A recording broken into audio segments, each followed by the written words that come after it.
हाँ जी, good afternoon all of you. तो भाई नेटवर्क प्रॉब्लम है आज, इसलिए आप लोगों की क्लास लेट हो गई है 5 मिनट, ठीक है।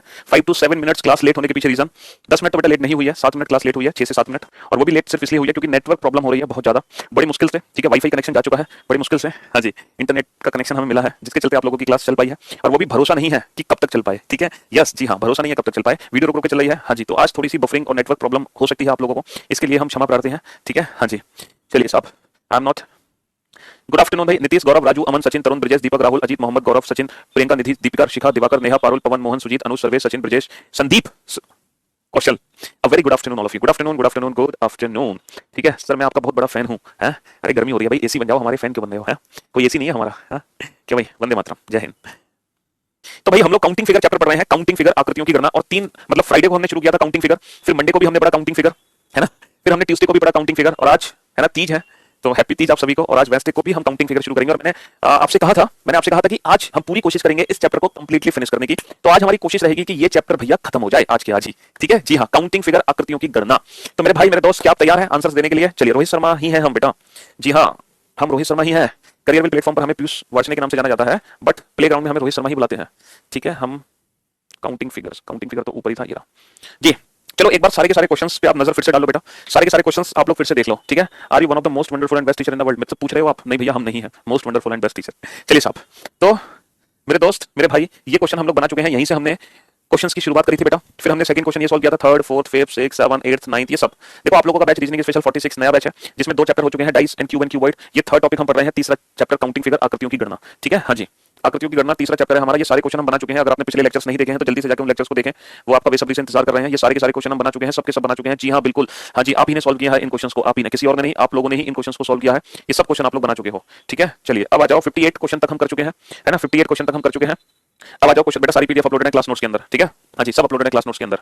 चलिए, तो मेरे दोस्त, मेरे भाई, ये क्वेश्चन आपके सामने है। ये बड़ा सिंपल सा क्वेश्चन है ना, ये बड़ा सिंपल सा क्वेश्चन, और इस क्वेश्चन को तो आप देखते ही सॉल्व कर दोगे।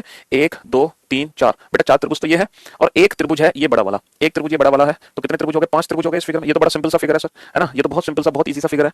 लेकिन अब आप इन फिगर को ध्यान से देखो, जैसे क्वेश्चन नंबर 60 को ध्यान से देखो, क्वेश्चन नंबर 61 को ध्यान से देखो, और क्वेश्चन नंबर 62 को ध्यान से देखो। तो भाई 62, 63, 63 तो चलो अलग है, 62, 61 और 60, ये तीनों एक जैसे क्वेश्चन है। 60, 61, 62 एक जैसे क्वेश्चन है ना। इन क्वेश्चंस में क्या हो रहा है कि पिरामिडल शेप है बेटा, और इस शेप में आप जब भी त्रिभुज काउंट करोगे तो देखो आप कैसे काउंट करोगे। सबसे पहले आप काउंट करना नंबर ऑफ हॉरिजॉन्टल लाइन, कितनी हॉरिजॉन्टल लाइन है? 1 2 3 4। तो बेटा कितनी हॉरिजॉन्टल लाइन है हमारी? 4 हॉरिजॉन्टल लाइन है, 4 है हॉरिजॉन्टल लाइन, 36 रेखाएं। 4 हमारी हॉरिजॉन्टल लाइन है, 36 रेखाएं। अब आप लोग मेरी बात ध्यान से सुनना बेटा, 4 हमारी 36 रेखा है, 1 2 3 4, 4 हमारी 36 रेखा है। तो अगर n की वैल्यू बेटा इवन है, अगर n की वैल्यू इवन यानी कि सम संख्या है, अगर n की वैल्यू हमारी इवन है, इवन यानी कि अगर सम संख्या है, तो त्रिभुज निकालने की बेटा डायरेक्ट ट्रिक है n into n plus 2 into 2n plus 1 by 8। यहाँ त्रिभुज निकालने की डायरेक्ट, अगर n की वैल्यू इवन है बेटा, तो त्रिभुज निकालने का डायरेक्ट फॉर्मुला है n into n plus 2 into 2n plus 1 by 8, ठीक है। ये डायरेक्ट फॉर्मुला है त्रिभुज निकालने का, कब? जब n की वैल्यू हमारी इवन है।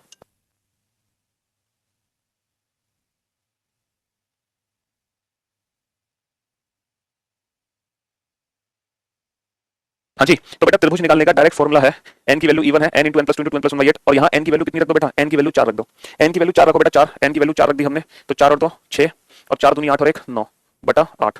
इसको सॉल्व करो बेटा, 4 दूनी 8, 2 तिया 6, 9 तिया 27, 27 is the right answer. Option A 27 is the right answer, option A 27 is the right answer, ठीक है।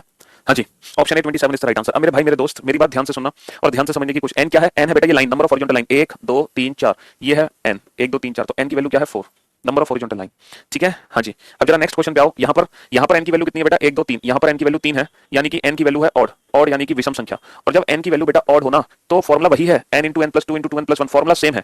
लेकिन फर्क सिर्फ इतना है बेटा, अब 8 का भाग देने से पहले 1 घटा देना, अब 8 का भाग देने से पहले 1 घटा देना, 8 का भाग देने से पहले 1 घटा दो। n की वैल्यू 3 है, फॉर्मुले में 3 रख दो, 3 3 और 2 5, 3 दूनी 6 और 1 7, माइनस 1 बटा 8। तो 5 या 15 सत्ते 105, 105 माइनस 1 बटा 8, 104 बटा 8 13। तो 13, 13 is the right answer, 13 is the right answer, 13 is the right answer, 13 is the right answer. Class में देखो आज नेटवर्क इशू है, मैंने पहले बताया था, लेकिन अभी तो क्लास सही चल रही है बेटा, एकदम परफेक्ट। अभी तो जो आपकी क्लास है वो एकदम परफेक्ट चल रही है। क्लास में इशू जरूर है बट अभी एकदम परफेक्ट चल रही है, ठीक है। हाँ जी, तो मेरे दोस्त, मेरे भाई, मैंने आपको 2 फॉर्मूले बताए, n की वैल्यू इवन और n की वैल्यू ऑड के लिए। तो ऑड के लिए बस -1 कर देना है, इवन के लिए डायरेक्ट 8 से भाग करना है, ठीक है। अब आ जाओ क्वेश्चन नंबर 62। यहाँ देखो, यहाँ कौन सा फॉर्मूला लगेगा? 1 2 3 4 5, यहाँ n की वैल्यू 5 है, तो यहाँ ऑड वाला फॉर्मूला लगेगा n into n plus 2 into 2n plus 1 minus 1 बटा 8। n की वैल्यू 5 रख दो, 5 5 और 2 7, 5 दूनी 10 और 11 माइनस 1 बटा 8, ठीक है मेरे दोस्त। हाँ जी, तो 7 पंजे 35, 35 11 385 माइनस 1 बटा 8, ये हो गया 384, 384 बटा 8। तो 8 चौक 32 बचे 6, 8 2 64, 48 is the right answer, 48 is the right answer, 48 is the right answer.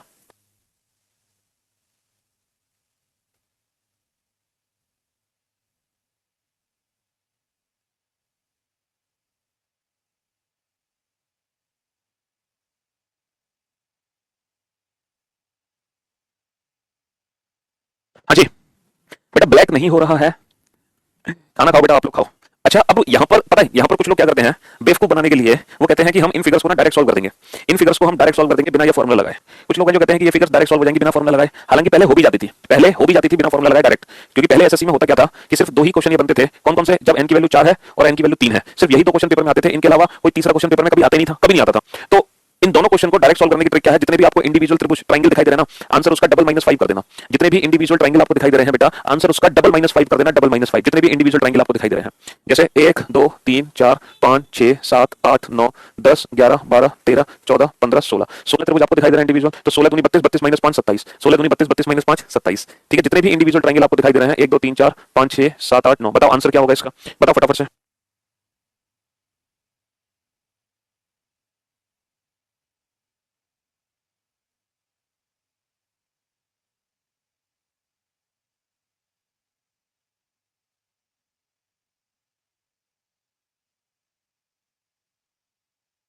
हाँ जी, तो मेरे भाई मेरे दोस्त, 9 दूनी 18, 18 माइनस 5 13, 9 दूनी 18, 18 माइनस 5 13। लेकिन ये जो ट्रिक है ना बेटा डबल माइनस 5 की, ये जो ट्रिक है ना डबल माइनस 5 की, ये ट्रिक सिर्फ दो ही क्वेश्चन में लगती है बेटा, एक तो इस वाले क्वेश्चन में और एक इस वाले क्वेश्चन में। कब? जब एन की वैल्यू 3 या एन की वैल्यू 4 हो, इसके अलावा किसी और क्वेश्चन में नहीं लग सकती, यहां नहीं लगेगी डबल माइनस 5।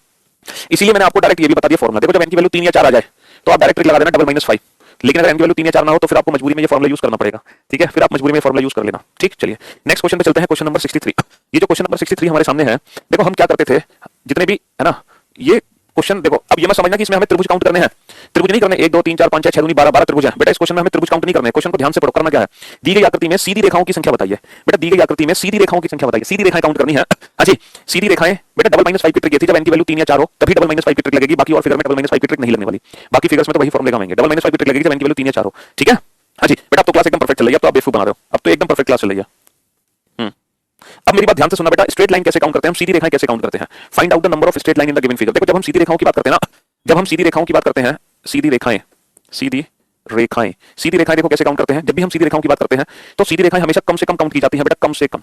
सीधी रेखाएं हमेशा कम से कम काउंट की जाती हैं, ये अंडरस्टूड होता है। कम से कम का मतलब ये है, जैसे ये है तो यहाँ पर कितनी सीधी रेखाएं हैं, तो यहाँ पर सिर्फ और सिर्फ दो सीधी रेखाएं हैं, दो, there are two straight line, यहाँ पर सिर्फ दो ही सीधी रेखाएं हैं। कम से कम का मतलब होता है बेटा कि ये जो है सीधी रेखा, इसको हम दो नहीं मानेंगे, एक और एक दो मत मानना, ये एक सीधी रेखा मानी जाएगी और ये एक सीधी रेखा मानी जाएगी, तो यहाँ पे दो सीधी रेखाएं हैं। तो इसलिए मैंने आपसे कहा जब भी एग्जाम में पूछा जाएगा number of straight line, number of straight line, सीधी रेखाओं की गणना कीजिए, तो उसका मतलब है कि हम बाय डिफॉल्ट ये अंडरस्टूड होगा कि हम कम से कम सीधी रेखाएं काउंट करते हैं। क्या करते हैं बेटा, कम से कम सीधी रेखाएं काउंट करते हैं। ठीक है, एटलीस्ट कम से कम सीधी रेखाएं हमें काउंट करनी है।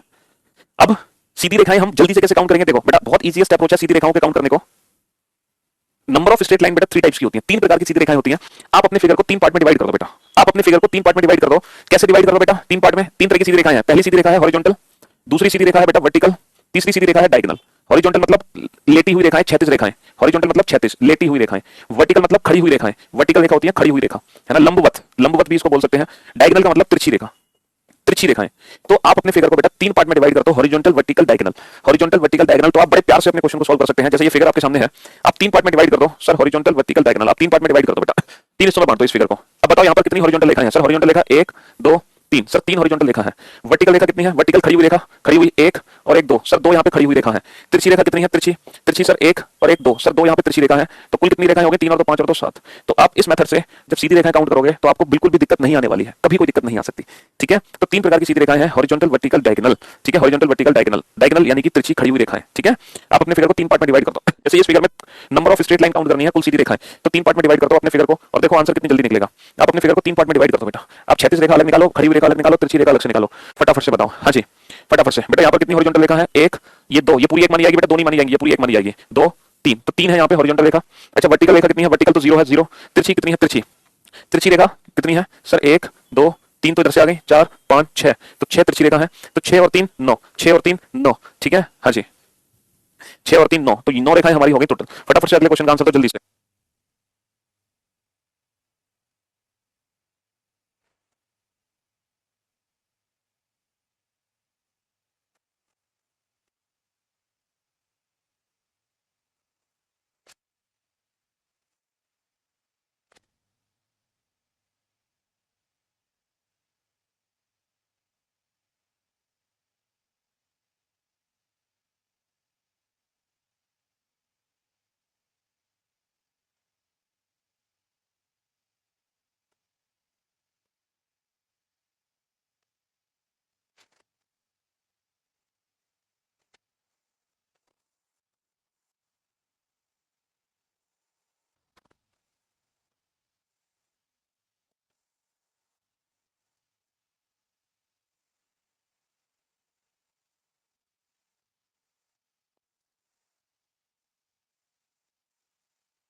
हाँ जी, तो मेरे भाई मेरे दोस्त यहाँ पर कितनी स्ट्रेट लाइन है, तो आप अपने फिगर को बेटा तीन पार्ट में डिवाइड कर लो, हॉरिजॉन्टल, वर्टिकल, डायगोनल। कितनी हॉरिजॉन्टल रेखाएं हैं? 36 रेखा कितनी है बेटा? 1 2 3, सिर्फ तीन ही रेखा है 36। अच्छा वर्टिकल कितनी है खड़ी हुई रेखा? 1 2 3, सर तीन खड़ी हुई रेखा है। तिरछी रेखा कितनी है? 1 2 3 4 5 6 7 8, 8 बेटा, ये एक सीधी रेखा नहीं है, तो 8 और 3 11, 11 और 3 14, तो 14 हो गए यहाँ पे कुल। नेक्स्ट क्वेश्चन पे आइए। अच्छा नेक्स्ट क्वेश्चन पर आइए फटाफट से बेटा। इस क्वेश्चन में कितने सर्किल है? अगर हम सर्किल की बात करें ना, अगर हम वृत्त की बात करें, तो वृत्त एक ऐसी चीज है जो मिलकर नहीं बनता। वृत्त एक ऐसी चीज है जो मिलकर नहीं बनता। वृत्त का मतलब जितने अलग है वही वृत्त है बेटा। आज काउंटिंग फिगर का लास्ट लेक्चर है। पिछले 3 लेक्चर में हम सब कुछ पढ़ चुके हैं। पिछले 3 लेक्चर में हम सब कुछ पढ़ चुके हैं। आज काउंटिंग फिगर का लास्ट लेक्चर है, तो आज अगर इंटरनेट थोड़ा सा दिक्कत भी कर रहा है तो उसको मैनेज कर लो, क्योंकि आज तो बस 2 4 क्वेश्चन ही कराने, ज्यादा नहीं। तो यहाँ पर कितने वृत्त है बेटा? 4 3 2 1, 4 और 3 7 और 2 9 और 1 10, तो 10 सर्किल यहाँ पे हो गए। नेक्स्ट, इस फिगर में टोटल कितने वृत्त होंगे? इस फिगर में टोटल कितने वृत्त होंगे बेटा? सर्किल कभी भी मिलकर नहीं बनते, जितने हैं उतने ही रहेंगे। तो बेटा एक पार्ट में 3 सर्किल है, तो 3 और 3 6 और 3 9 और 3 12 और 3 15 और 3 18, 18 इज द राइट आंसर, क्योंकि 3 है और ऐसे कितने हैं? 1 2 3 4 5 6, 6 कॉम्बिनेशन है, तो 3 6 18, 18 सर्किल यहाँ पर हो गए, है ना। चलिए नेक्स्ट क्वेश्चन पे आइए बेटा। अगर हम इस क्वेश्चन को ध्यान से देखें, हमसे पूछा है दी गई आकृतियों में घनों की कुल संख्या बताइए। अच्छा जब हम घनों की संख्या निकालते हैं ना बेटा, तो घनों की संख्या हम फ्लोर वाइज चेक करो। जैसे ये एक फिगर आप देख पा रहे हैं, है ना। यहाँ पर देखो कितनी मंजिला इमारत है ये। सर ये 2 मंजिला इमारत है, पहली मंजिल नीचे वाली, दूसरी मंजिल ये वाली। तो फ्लोर के हिसाब से नंबरिंग करो। जैसे ये पहली मंजिल है तो 1 नंबर लिखो, ये दूसरी मंजिल है तो 2 नंबर लिखो, ये पहली मंजिल है तो 1 नंबर लिखो, और इन्हीं सारे नंबर्स को आपस में जोड़ दो। यही कुल घनों की संख्या है, 2 और 1 3 और 1 4। सर यहाँ पे 4 घन कैसे हैं? 3 घन तो आपको दिखाई दे रहे हैं, एक ऐसा घन है जो इस वाले घन के नीचे है, क्योंकि ये वाला जो घन है बेटा ये किसी एक घन के ऊपर खड़ा हुआ है ना। जी हाँ, तो आप फ्लोर वाइज नंबरिंग करो बेटा, फ्लोर वाइज। जैसे ये पहला फ्लोर है तो 1 नंबर, अब ये दूसरा फ्लोर है तो 2 नंबर, क्यों? क्योंकि इसके नीचे एक घन और है। ये तीसरा फ्लोर है तो 3 नंबर, क्यों? क्योंकि इसके नीचे 2 घन और है, क्योंकि हर घन की जो लंबाई है वो सिर्फ इतनी ही है, हर घन की लंबाई इतनी है। अच्छा ये पहला ही फ्लोर है, ये दूसरा, क्योंकि इसके नीचे एक घन और है, ये पहला ही फ्लोर है। तो बेटा कुल घनों की संख्या कितनी होगी? ये सारे नंबर आपस में ऐड करो, यही घनों की संख्या होगी। 3 और 2 5 और 1 6 और 2 8 और 1 9 और 1 10, कुल घनों की संख्या कितनी है? 10 है। ठीक है, अब यहाँ पर आओ बेटा, यहाँ पर आओ। ये पहला फ्लोर है 1 नंबर, ये दूसरा फ्लोर है 2 नंबर, ये तीसरा फ्लोर है, ये चौथा फ्लोर है। ठीक है, ये 4 फ्लोर हो गए। चलिए मेरे भाई, ये पहला फ्लोर है, ये दूसरा फ्लोर है, ये तीसरा फ्लोर है, ये पहला फ्लोर है, ये दूसरा फ्लोर है, ये पहला फ्लोर है। चलिए साहब अब बताओ कुल घनों की संख्या कितनी होगी? सर 4 और 3 7 और 2 9 और 1 10 और 3 13 और 2 15 और 1 16 और 2 18 19 20, कुल घनों की संख्या कितनी होगी? कुल घनों की संख्या 20 होगी। कुल घनों की संख्या कितनी है? 20 है। लेकिन जो अगला क्वेश्चन है उस पे ध्यान दो। नेक्स्ट क्वेश्चन में हमसे पूछा है how many cubes are there which can be seen. कितने ऐसे घन हैं जो दिखाई दे रहे हैं? अच्छा दिखाई उतने ही घन दे रहे हैं जितनी बार हमने नंबरिंग की है। दिखाई उतने ही घन दे रहे हैं जितनी बार हमने नंबरिंग की है। तो कितनी बार नंबरिंग की है? 1 2 3 4 5 6 7 8 9 10, 10 बार नंबरिंग की है, तो 10 घन है जो हमें दिखाई दे रहे हैं। 10 घन है जो हमें दिखाई दे रहे हैं। How many cubes are there which are hidden. अच्छा छिपे हुए घनों की संख्या कितनी होगी? भाई सिंपल सी बात है, 20 में से 10 माइनस कर दूंगा तो जो बचे वो छिपे हुए घनों की संख्या है। भाई कुल घनों में से दिखाई देने वाले घनों को माइनस कर दो, तो 20 माइनस 10 10, तो 10 ऐसे घन है जो छिपे हुए हैं, 10 ऐसे घन है जो छिपे हुए हैं। ठीक है मेरे भाई, चलिए तो कुल मिला के ये जो काउंटिंग फिगर था बेटा बस इसमें इतना ही बचा था जो हमने कंप्लीट कर लिया है। अब काउंटिंग फिगर में इसके अलावा कुछ भी नहीं है। सबसे जो मेन है काउंटिंग फिगर में बेटा, सबसे जो मेन है काउंटिंग फिगर में वो है काउंटिंग ऑफ ट्रायंगल्स। देखो हमने पहले स्क्वायर काउंट करना सीखा था, फिर रेक्टेंगल्स काउंट करने सीखे थे, फिर ट्रायंगल्स काउंट करने सीखे। ट्रायंगल्स के बाद हमने क्या सीखा? Squares, rectangle, triangle. फिर हमने सीखा ट्रायंगल के बाद straight line, straight lines. Straight lines के बाद फिर हमने सीखा है क्यूब काउंट करने सीखे, सर्किल काउंट करने सीखे। अच्छा एक चीज और है जो मुझे बतानी है आप लोगों को काउंटिंग फिगर में ही, ठीक है। हाँ जी, एक चीज और मुझे बतानी है आप लोगों को काउंटिंग में ही, और वो है बेटा वो है number of diagonals. Number of diagonals, number of diagonals. तो नंबर ऑफ डायगोनल्स कैसे काउंट करने हैं ये और लिख लो बेटा। Question number 73, question number 73, diagonals, diagonals in triangles, diagonals in triangle, है ना। त्रिभुज में, किसी त्रिभुज में कितने विकर्ण होते हैं? विकर्णों की संख्या बेटा, डायगोनल का मतलब विकर्ण। किसी भी त्रिभुज में कुल कितने विकर्ण होते हैं? किसी भी त्रिभुज में कुल कितने विकर्ण होते हैं? किसी भी त्रिभुज में कुल कितने विकर्ण होते हैं? डायगोनल्स इन अ ट्रायंगल, किसी भी त्रिभुज में कितने विकर्ण होते हैं? जल्दी से बताओ बेटा, किसी भी त्रिभुज में कुल कितने विकर्ण होते हैं? किसी भी त्रिभुज में कुल कितने विकर्ण होते हैं? विकर्णों की संख्या कितनी होती है किसी भी त्रिभुज में? जल्दी से बताओ। त्रिभुज, त्रिभुज नहीं पता बेटा, त्रिकोण ये होता है त्रिभुज। इस त्रिभुज में कुल कितने विकर्ण है? किसी भी त्रिभुज में विकर्णों की संख्या जो होती है बेटा वो 0 होती है, 0। किसी भी त्रिभुज में विकर्णों की संख्या कितनी होती है? 0। 0 विकर्ण है इस त्रिभुज के अंदर। देखो विकर्ण होते क्या है, जैसे एक चतुर्भुज है, अगर मैं आपसे पूछूं किसी चतुर्भुज में कितने विकर्ण होंगे, तो विकर्ण ये होते हैं, ये होते हैं विकर्ण। तो किसी भी चतुर्भुज में बेटा सिर्फ 2 विकर्ण होंगे। डायगोनल्स इन रेक्टेंगल, अगर मैं आपसे पूछूं डायगोनल्स, डायगोनल्स इन क्वाड्रिलेटरल, क्वाड्रिलेटरल का मतलब समझ रहे हो? क्वाड्रिलेटरल चतुर्भुज, किसी भी चतुर्भुज में कुल कितने विकर्ण होते हैं? तो बेटा चतुर्भुज में कितने विकर्ण होते हैं? 2 विकर्ण होते हैं। लेकिन हम ये पता कैसे लगाते हैं कि किसी भी आकृति में कुल कितने विकर्ण होते हैं बिना फिगर बनाए? तो बेटा डायगोनल्स को निकालने का डायरेक्ट फॉर्मूला होता है n into n minus 3/2, n into n minus 3/2, n into n minus 3/2। n है नंबर ऑफ साइड, n क्या है? n है नंबर ऑफ साइड्स, n है number of side. Diagonals in pentagon, diagonals in pentagon, है ना। पंचभुज, किसी भी पंचभुज में कितने विकर्ण होते हैं? पंचभुज यानी कि जहां पर n की वैल्यू 5 होगी तो 5 - 3 2 से 2 कट गया तो 5। किसी भी पंचभुज में 5 विकर्ण होते हैं, किसी भी पंचभुज में 5 विकर्ण होते हैं, ठीक है। हाँ जी नेक्स्ट, डायगोनल्स इन हेक्सागन। हेक्सागन का मतलब बेटा षटभुज। षटभुज में कितने विकर्ण होते हैं? षटभुज वो हो गया जिसमें n की वैल्यू होती है 6, 6 भुजाएं हैं, तो 6 बेटा तो 3, 6 - 3 3 3 9। षटभुज में बेटा 9 विकर्ण होते हैं, 9। चलिए मैं आपको काउंट फिगर बना के समझाता हूं, फिगर बना के मैं आपको समझा देता हूं सारे क्वेश्चंस। एक बार फिगर बना के भी हम समझ लेते हैं, है ना। त्रिभुज ये होता है, चतुर्भुज ये होता है, पंचभुज ये होता है, और षटभुज होता है ये होता है षटभुज, ये षटभुज होता है, ठीक है मेरे भाई। चलिए डायगोनल्स का डायरेक्ट फॉर्मूला तो हम जानते हैं, नंबर ऑफ डायगोनल्स का n into n minus 3/2। अब हम प्रैक्टिकली काउंट करने की कोशिश करते हैं बेटा। देखो यहाँ पर 0, यहाँ पर कितने होंगे? 1 और 1 2, यहां पर 2 हो गए, यहां पर 5 कितने हैं? 1 2 3 4 5, 5 हो गए यहां पर। अच्छा यहां पर होते हैं 9, 9 काउंट करते हैं बेटा। देखो इस पॉइंट से 2 भुजा खींची जा रही हैं, बस इन दोनों भुजाओं को छोड़कर बाकी सारे पॉइंट से मिला दो। 1 2 3 तो इससे बन गए, 4 5 6 7 7 8 और 9। तो कितने विकर्ण हो गए? 9 विकर्ण हो गए। कितने विकर्ण हो गए? 9 विकर्ण हो गए। ठीक है मेरे भाई? हाँ जी।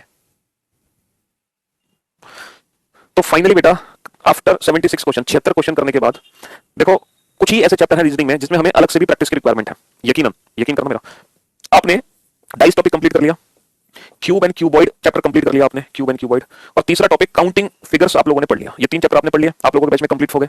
और मैं आपको यकीन दिलाता हूं, आप अलग से एक सिंगल क्वेश्चन की भी प्रैक्टिस मत करो।